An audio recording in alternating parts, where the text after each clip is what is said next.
El rock emerge en Estados Unidos en los años 60 como un movimiento contracultural. Era símbolo de lucha y reivindicación. Con la fuerza de sus sonidos, traspasó fronteras y logró colarse entre las melodías de una España franquista, que dejaba atrás una larga etapa de proteccionismo y empezaba a abrazar la cultura norteamericana. Desde entonces, y durante varias décadas, el rock triunfó en la industria discográfica española e incluso alimentó otros géneros como el punk o el pop. Pero con la llegada del nuevo milenio ha ido perdiendo relevancia en la esfera mainstream, hasta convertirse en un género residual. Si atendemos a los datos de los números 1 de los 40 principales, vemos que en 1990 más del 40% eran de bandas de rock, frente a poco más del 2% en 2021. ¿Cuáles fueron los factores que provocaron este declive? Primero, es necesario entender cómo vivió el rock la piratería y la decadencia del formato físico. Recuerdo que cuando sacamos el segundo disco de Obús, El Poderoso como el Trueno, nosotros íbamos mucho al rastro los domingos por la mañana. Entonces estaba prevista la salida de nuestro disco un lunes, era la salida del disco a la venta a las tiendas de discos. El domingo anterior fuimos al rastro y estaba ese disco pirata ya en casete en el rastro. Ya habían conseguido, y encima con la carátula que iba a salir, porque podía haber salido sin saber la portada, no, ya claro, en plan pirata, en plan fotocopia, ya estaban las cintas en el rastro con la portada que iba a salir luego de verdad. O sea que la piratería, digamos que de alguna forma influyó muchísimo en que las compañías ya cada vez pues invirtieran menos en grabaciones, porque era un gasto que luego ya no iban a poder sacar. La realidad es que fue una transformación que no la vimos, ¿no? Las majors, sobre todo las discográficas, antes había muchas más, ahora solo quedan 3, ¿no? Primero no se pusieron nunca de acuerdo y segundo no vieron que el formato del disco físico iba a terminar muriendo y se agarraron como un clavo ardiendo a algo que realmente sabían que al final iba a terminar muriendo, ¿no? Son cosas que todavía se siguen hablando, ¿no? Del pasado, de cómo fuimos o cómo fue en ese momento, ¿no? La gente que estaba dirigiendo las compañías tan poco visionario, ¿no? De decir, esto tiene que cambiar, ¿no? Eso pasó, la piratería al final, no sé, es una opinión mía personal, pero una de las cosas que aportaba era algo que ahora sí aporta el mundo digital, y era que primero el servicio era mucho mejor que el que podíamos ofrecer las discográficas, porque tú podías comprar un disco a las 3 de la mañana en un bar y en cambio en el Corte Inglés estaba cerrado. Entonces, al final, el servicio era mejor y más barato. Entonces, bueno, yo lo recuerdo como un momento muy complicado, porque además muchos grandes amigos, por culpa de ese momento, pues tuvieron que dejar la música y algunos pues volvieron a otros lugares, otros ya nunca más. Pero si la piratería y la transformación hacia lo digital afectaron a todos los géneros, ¿por qué al rock le costó más resistir? Ante la crisis de la industria, las discográficas redujeron gastos y muchas bandas se vieron obligadas a pagar sus propios álbumes. Aquí ganaron la batalla otros géneros, con música creada a través de la tecnología, cuya producción es más asequible. Mucha gente graba en su casa en el ordenador, como casi todo lo hacen es música enlatada, no son músicos tocando un instrumento, sino se utiliza mucho el ordenador, pues ya la gente se hace las cosas en su casa, las cuelga en internet, la gente las ve y ya pues es otra forma. Para un grupo de rock eso es casi imposible. Un grupo de rock tienes que tocar con tus instrumentos, te tienes que reunir en un local de ensayo, en un estudio, y tienes que grabar a la antigua usanza, con los músicos tocando. Entonces, claro, eso también dificulta mucho la distribución de eso y encarece muchísimo, por supuesto, el tener que grabar eso. Entonces te lo tienes que pagar tú de tu bolsillo, las discográficas no se gastan un duro, con lo cual los grupos de los que quieran ahora funcionar, que quieran ahora salir, realmente lo tienen muy difícil. Las principales diferencias entre las grabaciones que se hacían antiguamente en un estudio de grabación con los instrumentos tocando, o lo que se puede hacer ahora desde tu casa, con tu ordenador, básicamente es que antes la creatividad estaba en la música en sí. Entonces tenías que ser creativo en la música, la grabación no era nada más que pues, reflejar lo que tú habías hecho y grabarlo y bueno, pues intentar que sonara lo más parecido posible a lo que tú querías y bueno, pues buscarle los efectitos, las panorámicas y tal y eso, pero básicamente era la música en sí donde estaba la creatividad de los grupos. Al hacer música en tu casa con tu ordenador, realmente pues, hay poco instrumento tocando, hay poca creatividad musical, pero la creatividad sigue existiendo, lo que pasa es que esa creatividad va a la producción en sí, a los elementos que utilizas, cómo mezclar las cosas, entonces es otro tipo de creatividad. En la música electrónica lo que se ve es mucha repetición, un poco la noción del trance también, que está también en la música primitiva o en parte del blues primero, por eso hay de hecho mezclas entre blues y electrónica también. Pero creo que con el rock choca mucho, aunque hay algunos grupos, y esto he leído también a algunos autores, hablar de, por ejemplo, de Depeche Mode, grupos que logran combinar elementos. Yo creo que la música electrónica lo que se lleva, lo que toma, es un poco su orientación de masas. Vemos menos importancia de la banda, el grupo, digamos, la identidad colectiva que siempre fue muy relevante. Y vemos más la figura de una especie de, o el DJ, o el Master of Ceremonies, o el artista, el vocalista, hombre o mujer, que acapara un poco los focos, a veces con la ayuda de un cuerpo de baile, ¿no? Por ejemplo, las coreografías. Yo creo que para entender un poco esta ruptura de paradigma es fundamental la tecnología. Siempre la tecnología es lo que sacude un poco las formas de performance. Ahora la música se concibe, o al menos una parte de los creadores, o posibles creadores, conciben la música como un hecho multimedia, como algo que vas a componer en el ordenador. A mí eso personalmente ya me sorprende mucho, porque quizás no crecí con esa identificación, ¿no? Pero muchas de las canciones se componen con las pistas, con el ordenador, sin instrumentos, aparentemente, aunque los instrumentos y las nociones musicales realmente están traducidas en esos softwares, en las músicas urbanas o en la escena de trap. El autotune, pues si no sabes afinar del todo, puedes afinar con autotune. Y sin embargo, logran esos artistas que el autotune se convierta en un rasgo, en una característica de estilo de ese propio género o subgénero.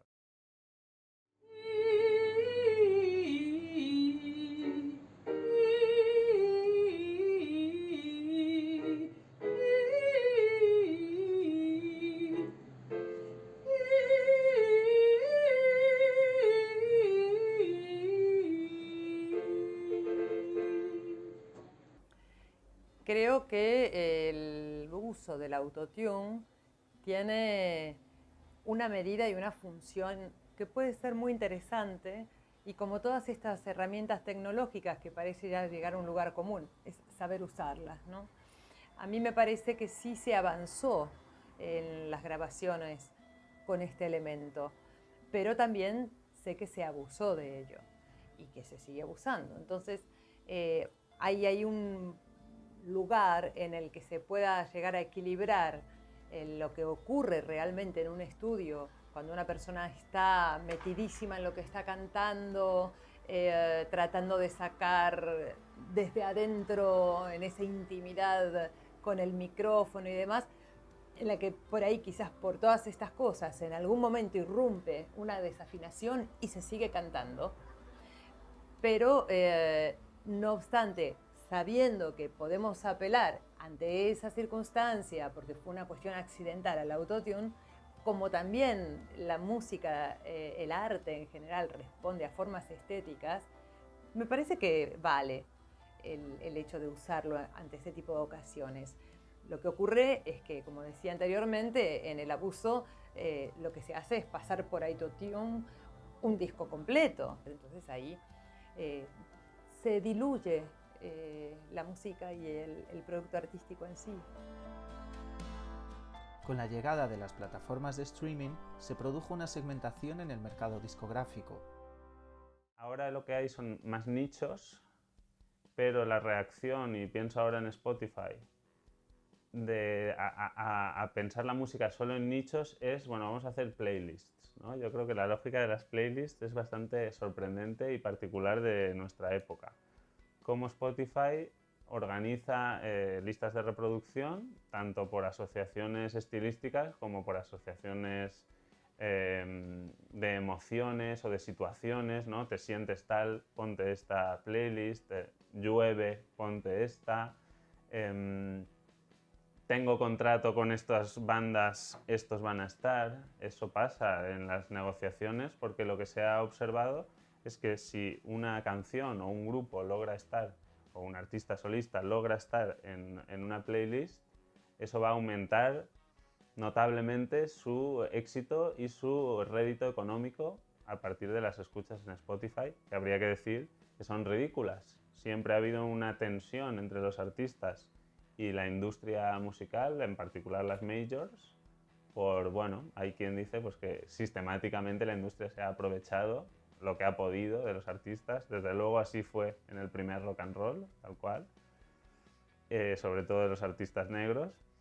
Y ahora con las playlists lo que vemos es, bueno, así puedes ingresar más, pero lo que ingresas por reproducción de canciones es mínimo, es ínfimo. Spotify y YouTube trajeron un nuevo modo de consumir música. En estas plataformas triunfa lo comercial y efímero, y el rock, que requiere una escucha más atenta, no ha sabido mantener su liderazgo en el mundo digital. Gente de mi edad, o la que tiene 10 años o 20 años menos, comprábamos un disco y era el objeto de culto. El disco, llegabas a casa, lo desprecintabas, lo colocabas en el tocadiscos, los dos baffles apuntando al centro de la habitación. Hoy no, hoy la gente se mete en su dispositivo, pone la canción 3 o el corte 3, escucha 15 segundos o 30 y dice, bueno, esto ya me vale. En este momento de música de usar y tirar, qué difícil es encontrarse con un álbum que tenga la enjundia de una obra completa, una obra monográfica. Yo creo que eso también es el signo de los tiempos. Como consumes música de usar y tirar y a la carrera y ni siquiera escuchas a lo mejor un corte de un disco pues completo, eso se da de bofetadas con lo que era en su momento escuchar un disco de arriba abajo, fuera una obra completa o un disco normal y corriente. En eso ha cambiado también el consumo de la música. Ahora es todo tan a la carrera que no se escucha. Por eso también el mercado ha variado en el sentido de que los artistas dicen, pero bueno, ¿para qué voy a sacar un álbum? Si de repente el álbum se ha muerto a los 15 días de haberlo sacado, y sacan una canción y otra y otra y otra. Yo no recuerdo desde tiempos pasados una especie de ritmo de marketing en sacar canciones los artistas como ahora, que salen hasta 5 o 6 singles, con lo cual ya tienes la garantía del artista de que la gente se ha escuchado medio álbum y luego ya saca el álbum. La forma de acceder a la música a través de las redes sociales, que es lo que más se utiliza ahora, ha privado a la gente de algo que sentíamos antes, que era una emoción tremenda cuando tú te enterabas que había salido el último disco de Deep Purple y tal, y lo oías en la radio que ponían un avance, una canción y tal, y decías, joder, y ibas como loco al Corte Inglés a comprarte el disco. Algunas veces llegabas y todavía no había salido, no, es que todavía no lo tenemos y tal, pues es que lo he escuchado en la radio, y tal, no, pero no ha llegado todavía, y estabas deseando ver cómo era la portada, que en aquella época los vinilos, las portadas eran grandes, con fotos, solían tener a lo mejor dentro, pues tenían contenido, las letras, fotografías y tal, y aquello era una ilusión por ver el disco físicamente, ¿no? Y llegar a tu casa y ponértelo y escucharlo. Todo eso se ha perdido ahora, pues bueno, pues porque ahora ya pues entras en YouTube o donde sea y tal, y ahí ya lo ves, lo escuchas y tal, pero tú no te quedas con nada, tú no tienes un disco en casa. Otro aspecto que ha afectado a las bandas ha sido la desaparición de los programas de televisión musicales que les servían para promocionar los álbumes. Yo por mi trabajo en Radio Televisión Española durante mucho tiempo he tenido oportunidad de ser espectador y a veces incluso responsable en algunos programas, redactor o incluso guionista o director. Por ejemplo, Discovisto, el primer programa de videoclips que hubo en televisión española, estamos hablando del año 84, tuve el placer de ser el guionista y el director, el primer programa de videoclips que hubo. Y era la época de Aplauso, Toccata, La Edad de Oro, Plastic, bueno, impresionante. De siempre hay una frase que ha quedado para la historia en que un alto directivo dijo la frase demoledora de la música no vende. Bueno, la música no vende, pero nosotros tuvimos en los 80 una época absolutamente gloriosa con esos programas. Tenías hasta 4 o 5 programas musicales de distinto target. Ahora, con la nombradía y con la audiencia que tiene, incluso los especiales de Nochevieja del programa Cachitos que presenta mi compañera en Radio 3 Virginia, yo muchas veces me he preguntado, ¿los cachitos del año 2040 cómo se van a hacer? Si hace mucho tiempo que el archivo dejó de almacenar actuaciones, porque ya no hay actuaciones. Quiero decir con esto que ha habido hasta incluso el referente más cercano de ese programa musical oficial y balanceándose entre lo comercial, los artistas mainstream y otro tipo de música, nos vamos ya hace, yo qué sé, 10, 12 años, pero es que ahora no hay nada.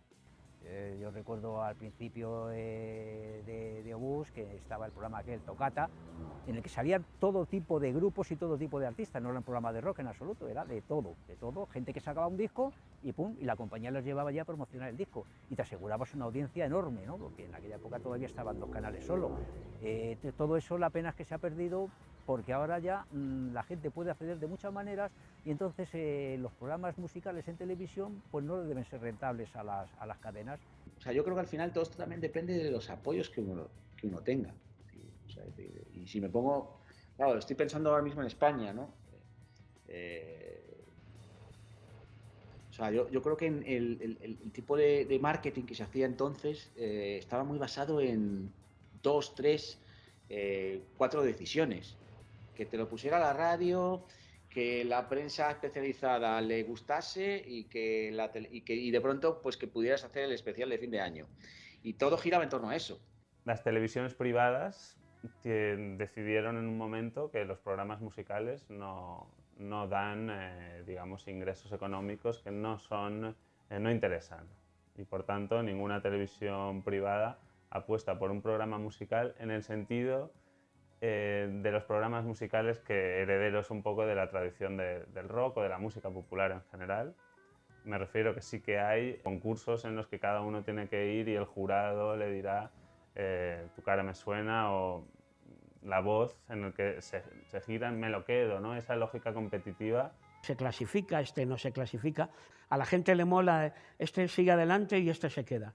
Y luego un detalle que esto sí que ya no es música, que es el reality. Además de asistir a la extinción de los programas en los que podían actuar ante la audiencia, los grupos de rock se han encontrado con la eclosión de la música urbana que ha acaparado el mercado. Debo reconocer que es el primer momento en que yo me encuentro un tanto descolocado con respecto a los sonidos actuales, porque no me dicen nada.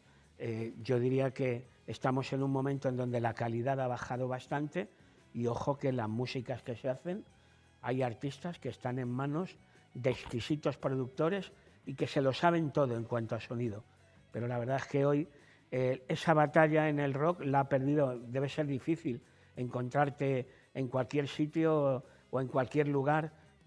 Vas por la calle, estás en un centro comercial y es muy difícil que lo que suene como sonido ambiente sea rock o pop y lo que suena es música reggaetonera o trapera, porque son los sonidos de ahora y es lo que no la juventud, una parte de la juventud, pues tiene especial predilección por esos sonidos. La verdad que España es hoy en día uno de los mercados más grandes en lo que se trata de consumo de música latina.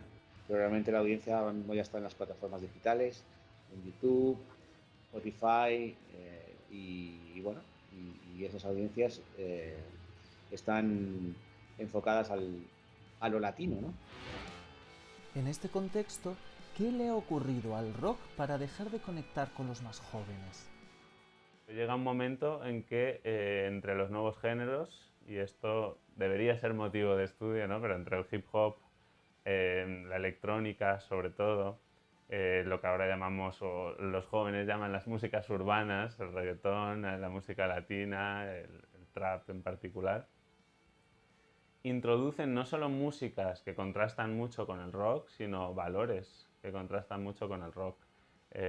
Mientras el rock Kiss, bueno, podemos ir al Zara y encontrar la camiseta de Kiss y de todos los grupos de rock, el sistema lo absorbe y produce merchandising sobre eso, y eso le elimina parte del peligro, de su actualidad, de esa modernidad que traía otros géneros, principalmente macrogéneros, la cultura del hip hop, yo creo que es la fundamental, y la cultura electrónica, que conozco un poco menos, pero transforman y le dan una sacudida que yo creo que no acaba con el rock, pero que hace quedar al rock como en una posición más envejecida, yo creo. Ahí sí que yo creo que se puede hablar de una crisis del rock. Sin duda creo que el triunfo o consolidación del capitalismo, o más bien la falta de alternativa visible, ha hecho que muchas de estas jóvenes generaciones no busquen tanto como se buscó de manera idealizada y quizás incompleta en la era del rock,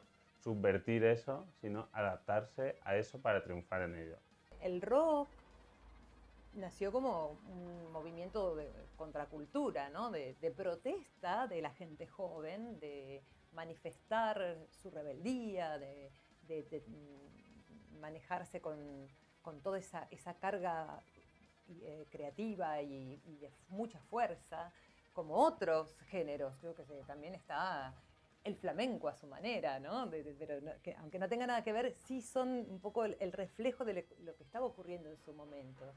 Pero en el momento actual, lo que observo es como una especie de depresión, de aplanamiento, porque lo que está viniéndose delante de la gente joven es cómo voy a hacer para poder soportar un sistema que cada vez ofrece más dificultades para el desarrollo personal, ¿no? Entonces, en lugar de sentir que los movimientos estos se pueden, a través de la música, como fue en su época el rock, ¿no? Allí por los 60 y los 70 especialmente, que fue un gran furor en el mundo por todo lo que había que manejar como contestatario, digamos, y ahí estaba. Actualmente hay una pérdida de fe, de alguna manera, en que este tipo de manifestaciones sirvan para mover y para cambiar las cosas.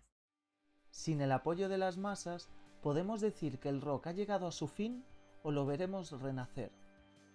El rock se ha quedado ahí reducido a lo mejor, no de una forma testimonial, pero es, yo qué sé, una especie de batido en donde parte del batido es el rock, pero el rock está ahí presente y a lo mejor en el mundo de la música, siempre que ha habido estos efectos de acción-reacción, yo diría que lo más lógico que ocurriera después de este tiempo banal de música, entre comillas, fuera que viniera el ímpetu y la rabia del rock para que sea justamente la contraposición. Esto ha pasado siempre culturalmente en cualquier manifestación. Hay una crisis que yo la entiendo más por el envejecimiento, por la pérdida de esa conexión de algo nuevo que surge.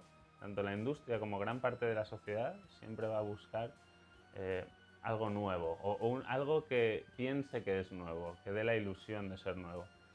Hay otros que buscarán algo viejo y a indagar en eso, ¿no? Pero tienden a ser menos. Entonces, por una parte yo en el rock identifico las grandes leyendas, las viejas glorias que hacen ver que sigue habiendo un mercado global, porque hay giras exitosas, pues desde Rolling Stones que siguen hasta grandes grupos, festivales de rock. Sigue habiendo una gran cultura de eso. Y eso creo que es muy apreciable, ¿no? La cultura rockera está ahí, pero tiene una dimensión vinculada a bandas que llevan décadas, pero que mantienen sus seguidores e incluso quizás los amplían en cierta medida. Habría que verlo en la juventud. Y luego yo creo que aquí es donde el rock realmente se la juega, es en qué medida puedan surgir nuevos grupos jóvenes que hagan ver, ahí es donde veo el elemento cíclico, que hagan ver al público que esta música habla de este tiempo y de estos lugares y con estas formas de expresión. Aunque con un estilo más comercial, empiezan a surgir algunas bandas a nivel internacional que pueden marcar tendencia y devolverle al rock el lugar que ocupaba en el pasado. Måneskin es un grupo nuestro, firmado por Sony, por la oficina de Italia. Nosotros tenemos una joint venture con ellos para trabajarlo aquí en Estados Unidos. Y quién iba a pensar un grupo como Måneskin, un grupo de rock, ¿no? 100% rock, ¿no? Que en un momento dado tienen ahí como tiene un recuerdo ahí tipo con los Kiss, ¿no? Y que iban a explotar, ¿sabes? El otro día tuvimos una conversación aquí con el gerente de Italia y o sea, solamente el tour que tienen en Estados Unidos es espectacular, ¿sabes? Entonces, bueno, pues mira, de pronto es rock y el rock vuelve, ¿no? Pese a que la mayoría de las televisiones ya no lleven el rock al público, las redes sociales, pero también otros medios, pueden servir de ayuda para la promoción de artistas que quieran dedicarse a este género. En la radio pública se sigue haciendo campaña por los artistas emergentes, es más, yo creo que eso es obligación, porque para poner otro tipo de música ya están las radios comerciales, la radio pública está para darle cancha a esos grupos que empiezan. Las nuevas bandas deberán estar también atentas a las oportunidades que puedan brindar los sellos independientes. En los años 80 está el movimiento de la movida y los sellos discográficos potentes están atentos a ver qué artistas empiezan a despuntar y fichan a Nacha Pop, Hispavox, a Mamá, Polydor, a Radio Futura, Hispavox.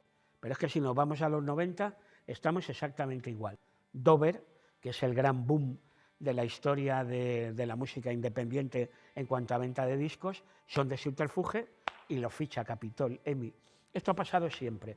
Los sellos discográficos están así como expectantes detrás de la puerta y en cuanto ven que alguien despunta, se lo llevan a su escudería. Y en cuanto al público, no hay nada mejor que utilizar eso de ir al libro de historia, capítulo primero, escuchar todas las músicas que se han hecho y tener una visión panorámica de lo que ha sido la historia del rock de los 50 para acá, tan rica, con tantos nombres y con tanta música por disfrutar, que si a alguien le gusta el rock, lo importante es los libros de historia. Hay que ver a los artistas, hay que tener esto de abrir el picaporte de la puerta de casa e irse al concierto.